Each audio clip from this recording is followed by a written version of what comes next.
मनोज तिवारी एक बहुत ही, अब वो एक समुदाय का अपमान होगा। उस समुदाय का नाम लेने में हमको हो रहा है कि उस समुदाय का अपमान न हो। बहुत निकृष्ट व्यक्ति है और 2 कौड़ी का नचनिया है वो, 2 कौड़ी का नचनिया है वो, नचनिया है। और उसी नाचने के बल पर दिल्ली की जनता को हम क्या कहें कि दिल्ली की जनता ने उसको पहचाना नहीं है। 2 कौड़ी पर वही भाषा मनोज तिवारी के लिए हम लोग बोलते हैं। बहुत ही निकृष्ट व्यक्ति है मनोज तिवारी, पिटाऊर है, लताऊर है। वो घूम इसी चरित्र के वजह से वो बनारस में, चूंकि मैं बनारस का रहने वाला हूं, 10 बार बनारस में वो लात खा चुका है, पिटा गया है।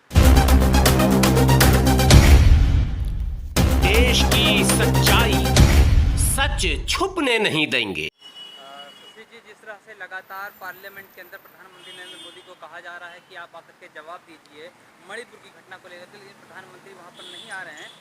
लेकिन उसी पार्टी के बीजेपी के तमाम सांसद लगातार ये कह रहे हैं कि विपक्ष खुद बात करने के लिए तैयार नहीं है, भाग रहा है विपक्ष। दरअसल देखिए, मोदी जी एक कायर प्रधानमंत्री हैं देश के। देश की संसद का एक औचित्य है, एक मतलब है। देश के हर लोकसभा से चुनकर सांसद जनता की आवाज बनकर संसद में आते हैं और वो चाहते हैं कि संसद में हमारी बात उठे और उसको उठाकर मानस पटल पे रख के उसका समाधान किया जाए। और मोदी जी चूंकि कहीं न कहीं उस मानसिकता से ग्रसित हैं जो आरएसएस की मानसिकता रही है, देश को तोड़ने की जो मानसिकता रही है, उससे वो ग्रसित व्यक्ति हैं। इसलिए वो संसद में नहीं आ रहे हैं और देश की जनता का जवाब नहीं दे रहे हैं, देश की समस्या पर बोल नहीं रहे हैं। आज मणिपुर के मामले में आपने कहा कि मणिपुर का मामला है, उनके विपक्ष के जो भाजपा के नेता हैं वो कह रहे हैं कि संसद में वो तैयार हैं, लेकिन विपक्ष नहीं चाह रहा है। आप बताइए कितना हास्यास्पद ये बात है। मतलब ये मतलब जो भी सुन रहा होगा उसको हंसी आ रही होगी इस बयान से कि विपक्ष मतलब चर्चा नहीं होने देना चाह रहा है। अरे चर्चा के लिए तुम बैठोगे, सरकार तो तुम हो। कहते रहे होम मिनिस्टर से बात करिए, उनके सांसदों से बात करिए ना। ये देश जल रहा है, इस देश जल रहा है। देश में बहन बेटियों के साथ बलात्कार हो रहे हैं, उनकी इज्जत लूटी जा रही है। और किस बात के लिए आपको देश ने प्रधानमंत्री चुना है? प्रधानमंत्री किस बात के लिए चुना है कि आप मतलब कोई भी जवाब देगा? हम देश के प्रधानमंत्री जवाब दें? आपको जवाब देने के लिए मतलब बड़ी बड़ी कुछ ऐसी चीजों पर जवाब देना होता है तो आगे आप आ जाते हो भाषण देने। झूठ बोलना होता है तो आप आते हो, देश को गुमराह करना होता है तो आप आते हो, कांग्रेस को बदनाम करना होता है तो आप और आपके पूरे मिनिस्टर। तो आप इस पर जवाब दो ना कि मणिपुर क्यों जल रहा है, मणिपुर को कौन जला रहा है। इसका जवाब देने के लिए तैयार तो हैं। अमित शाह क्या है? होम मिनिस्टर हैं। हाँ, इस देश के प्रधानमंत्री क्यों नहीं जवाब दे रहे हैं? क्या डर है? क्या डर है? क्या डर है? यह देश के लोग ही न पूछ रहे हैं कि आप जवाब दीजिए, चुने हुए सांसद न पूछ रहे हैं। चुना हुआ जनप्रतिनिधि संसद में पूछना चाह रहा है ना, कि कोई और पूछना चाह रहा है। तो आप जवाब देने से क्यों भाग रहे हैं? आप प्रधानमंत्री मोदी के संसदीय क्षेत्र से ही हैं। जी हाँ, लेकिन अब आप जहाँ चुनकर से आए हुए सांसद हो, आप पार्लियामेंट में अगर नहीं इस तरह के जवाब दे रहे हैं तो कैसे देखते हैं आप? एकदम इसको मतलब हमारे जैसा व्यक्ति यही देखता है कि यह एक बहुत ही अभी तक इतना कायर प्रधानमंत्री कोई नहीं हुआ। मनमोहन सिंह जी यहाँ प्रधानमंत्री थे और इसी दिल्ली में निर्भया कांड हुआ था। उन्होंने तुरंत, आप मीडिया के साथी हो, मीडिया को उन्होंने तुरंत फेस किया था और पूरा जवाब दिया था। आज मोदी जी को इतना बड़ा कांड, मणिपुर जल रहा है, मेघालय के मुख्यमंत्री के आवास पर बम फेंके गए हैं, इतनी बड़ी बड़ी घटनाएं हो रही हो, प्रधानमंत्री जवाब नहीं देंगे। ये बड़ा दुर्भाग्य है इस देश का कि प्रधानमंत्री, आप कह रहे प्रधानमंत्री कमजोर और डरपोक प्रधानमंत्री हैं। एकदम है। लेकिन इसी प्रधानमंत्री को कहा जाता है मजबूत प्रधानमंत्री, 56 इंच वाला। ये 56 इंच वाला ये तथाकथित लोग प्रमोट करते हैं कि 56 इंच इनका तब दिखता जब ये चाइना से बात करते। जब ये आज चाइना रोज घुसा जा रहा है, तब आपका 56 इंच और मजबूती कहाँ चली गई है? देश के सांसदों के जवाब देने वाला, जो जवाब देने से जो डरता हो, वो 56 इंच और मजबूत प्रधानमंत्री अपने को कहता है। शर्मानी चाहिए। मनोज तिवारी कह रहे हैं कि विपक्ष की जो नेता है ये नामर्द है। मनोज तिवारी एक बहुत ही, अब वो एक समुदाय का अपमान होगा। उस समुदाय का नाम लेने में हमको वो हो रहा है कि उस समुदाय का अपमान न हो। बहुत निकृष्ट व्यक्ति है जो जनता द्वारा चुने हुए सांसदों के लिए इतना अभद्र भाषा का जो टिप्पणी किया है, उसकी जितनी भी भर्त्सना की जाए वो कम है। और 2 कौड़ी का नचनिया है वो, 2 कौड़ी का नचनिया है वो, नचनिया है। और उसी नाचने के बल पर दिल्ली की जनता को हम क्या कहें कि दिल्ली की जनता ने उसको पहचाना नहीं। और 2 कौड़ी के व्यक्ति जो ऐसी, अब उस सांसदों में जिसके लिए उसने बोला है, कोई उसके पिता के उम्र का होगा, कोई उसके समकक्ष होगा। आपने इतना बड़ा अपमान किया है संसद में चुने हुए जनप्रतिनिधियों का। आपने उनको मतलब कि जिस भाषा को बोला, अगर वही भाषा मनोज तिवारी के लिए हम लोग बोलते हैं, बहुत ही निकृष्ट व्यक्ति है मनोज तिवारी। पिटाऊर है, लताऊर है वो। घूम इसी चरित्र के वजह से वह बनारस में, चूंकि मैं बनारस का रहने वाला हूं, 10 बार बनारस में वो लात खा चुका है, पिटा गया है। एक तरफ प्रधानमंत्री को आप कह रहे हो डरपोक हैं, कायर हैं, और ऐसे ही प्रधानमंत्री को आपने संसद चुनकर पार्लियामेंट में भेज दिया। हाँ, ये दुर्भाग्य रहा, इस देश का दुर्भाग्य रहा कि चूंकि देश इनकी कथनी में फंसा, इनकी करनी से अवगत नहीं था, आरएसएस की विचारधारा से अवगत देश नहीं था। इन्होंने 2014 में जो भाषण दिए, उस भाषणों में बुलाया था, कहीं गंगा ने नहीं बुलाया था। आप बात क्यों नहीं करते कि 2 करोड़ रोजगार पर इन्होंने जनसमर्थन इस देश की आवाम से मांगा था। इस देश की आवाम से पेट्रोल डीजल की बढ़ती महंगाइयों पर मांगा था। ये कहा था कि कांग्रेस निरंतर इस देश में महंगाई कर रही है, भ्रष्टाचार कर रही है।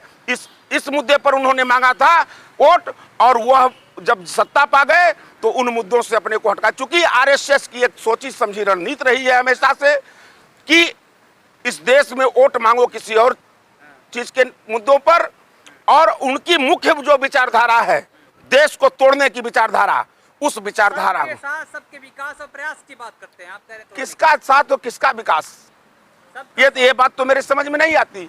हम भी तो इसी देश के रहने वाले हैं। कांग्रेस ने इतने दिनों तक आरोप लगाते हैं कि इतने दिनों तक शासन किया इस देश में, लेकिन कांग्रेस ने कभी किसी के साथ भेदभाव नहीं किए। अगर भेदभाव किए होते तो भाजपा के लोग, आरएसएस के लोग भी इसी देश में फरते फूलते रहे। और वह संगठन जो लगातार इतने सालों तक 2017 में जिसका रजिस्ट्रेशन होता है, बिना रजिस्ट्रेशन के इस देश में अपना चरखा रहा था। हमने तो कभी भेदभाव नहीं किया।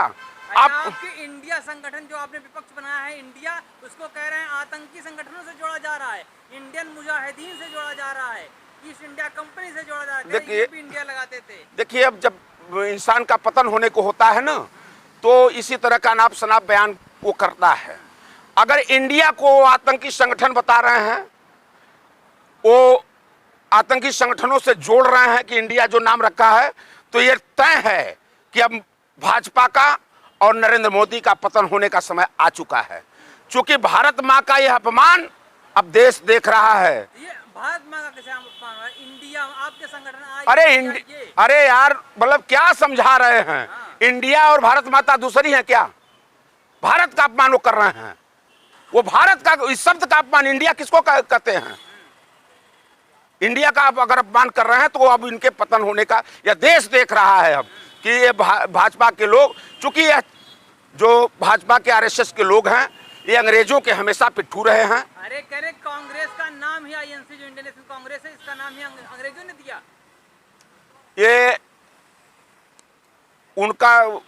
उनकी उत्पत्ति हो सकती है, ये अपनी सोच समझ से वो बता सकते हैं। मोदी जी कह रहे हैं, देखिए प्रधानमंत्री जी जो कह रहे हैं, अब चूंकि खिसियानी बिल्ली खंभा नोचे वाली स्थिति उनकी हो चुकी है। चूंकि इंडिया एक हो रहा है, इंडिया एकजुट हो रहा है, अब कहीं न कहीं उनके अंदर बहुत बौखलाहट है, और उस बौखलाहट का परिणाम 2024 में आपको मिलेगा। एनडीए एकजुट नहीं हो रहा है क्या? कौन एनडीए एकजुट हो रहा है? उनके यहाँ इतने मतभेद खुदे हैं। वो अपनी पार्टी को अब संभाले, हमको क्या संभालेंगे? वो अपनी पार्टी को संभाले। 2024 में पता नहीं उनका नाम प्रमोट होगा प्रधानमंत्री के लिए नहीं कि नहीं होगा, ये वो तय, वहां अपने को देखें, वहां भी बहुत मतभेद हैं। इंडिया बनाम एनडीए होगा, इंडिया बनाम इंडिया, इंडिया बनाम ही एनडीए अब होगा चुनाव। इंडिया एकजुट है, इंडिया एकदम एकजुट है, इंडिया हमेशा एकजुट रही है। लेकिन जिस तरह से पार्लियामेंट के अंदर मणिपुर की घटना को लेकर के बहस नहीं हो रही है, लेकिन वहीं ब्रिटेन के अंदर मणिपुर की घटना को लेकर के संसद में चर्चा हो रही है। अब इससे बड़ी शर्म की बात क्या हो सकती है कि जिस देश में ये घटना घट रही है, उस देश के प्रदेश में घट रही है, वहां का प्रधानमंत्री, वहां की सरकार अपने संसद में बहस नहीं करा पा रही है, और इस मुद्दे को लेकर विदेशों में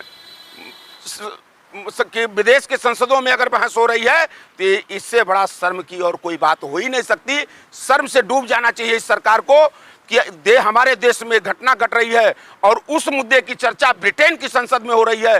डूब मरने वाली बात है नरेंद्र मोदी के लिए। मोदी जी को विश्व गुरु माना जाता है।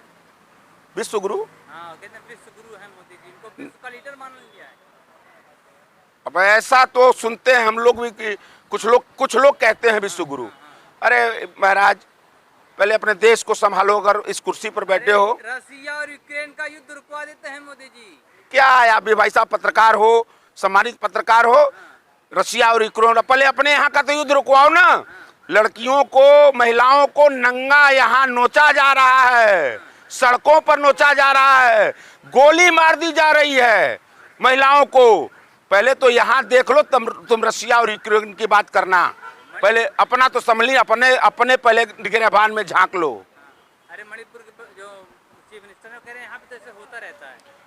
हाँ, यही भाजपा का और आरएसएस का कल्चर है। यही कल्चर है, यही उनकी सोच है। महिलाओं के प्रति इतनी घृणित सोच ये इनकी आज की नहीं है, सदियों पुरानी है। 24 में जनता जवाब देगी इन तमाम मुद्दों को लेकर। एकदम जवाब देगी, खदेड़ देगी। आरएसएस को हमारे बाप दादा अगर इतने दिनों तक सत्ता नहीं दिए तो उसके पीछे कहीं न कहीं लॉजिक थी। उन्होंने नजदीक से देखा था इनकी विचारधारा को। ये जानते थे कि ये विध्वंसक हैं, देश को तोड़ने वाले हैं, देश में अमन चैन को बर्बाद करने वाले लोग हैं। इसीलिए हमारे पूर्वजों ने। विपक्ष भ्रम फैला रहा है। विपक्ष भ्रम नहीं फैला रहा है। मोदी जी कोई स्पष्ट समझ लेना चाहिए, और वो समझ भी रहे हैं कि भ्रम नहीं फैला रहा है। उनकी सत्ता जा रही है, वो खुद बौखला गए हैं। राहुल गांधी मणिपुर से लौट के आए तो घटना ज्यादा बढ़ गई है, हिंसा बढ़ गई। मतलब राहुल गांधी लौट के आए तो घटना बढ़ गई। तो तुम जाके रोक दो। कोई रोका है क्या तुमको? अगर आपको कोई रोका है, आप तो देश के प्रधानमंत्री हो, आप जाकर रोक दो घटना को। हम लोग भी तो यही चाह रहे हैं। आप क्यों नहीं गए मणिपुर? 3 महीने से मणिपुर जल रहा है, 3 महीने से इस तरह की घटनाएं घट रही, आप क्यों नहीं गए? ये जिम्मेदारी आपकी नहीं बनती है? ये देश मौन क्यों है? क्यों नहीं इस पार्लियामेंट के अंदर क्यों नहीं आप जवाब दे रहे हैं? क्या जवाब देंगे प्रधानमंत्री? हम भी समझ रहे हैं उस चीज को इस देश की आवाम भी समझ रही है कि चूंकि वो क्या जवाब देंगे जिस घटना में वो खुद लिप्त हों। वो क्या जवाब देंगे उस घटना में? अगर उनका मुख्यमंत्री अभी तक मुख्यमंत्री के रूप में उस कुर्सी पर बैठा है तो सीधे सा ये देश समझ रहा है कि उस घटना के पीछे, उस व्यवस्था के पीछे मोदी जी स्वयं उनका हाथ है। तो जवाब क्या देंगे? एकदम नहीं देंगे। मोदी जी करवा रहे हैं, एकदम सीधा आरोप नहीं। ये देश समझ रहा है। अभी तक मणिपुर के मुख्यमंत्री को क्यों नहीं बर्खास्त किया गया? ये एक प्रश्न उठता है कि नहीं मन में? हम आम नागरिक होने के नाते कि मणिपुर के मुख्यमंत्री, इतनी घटना घट गई, मणिपुर के सरकार को क्यों नहीं बर्खास्त किया गया है? वहां राष्ट्रपति शासन क्यों नहीं लगा? तो कहीं ना कहीं केंद्र सरकार की सोची समझी रणनीति उसमें मानी जाएगी। हमारे जैसा आम व्यक्ति ये मान रहा है कि केंद्र सरकार की सहमति से ये सारी चीजें हो रही हैं।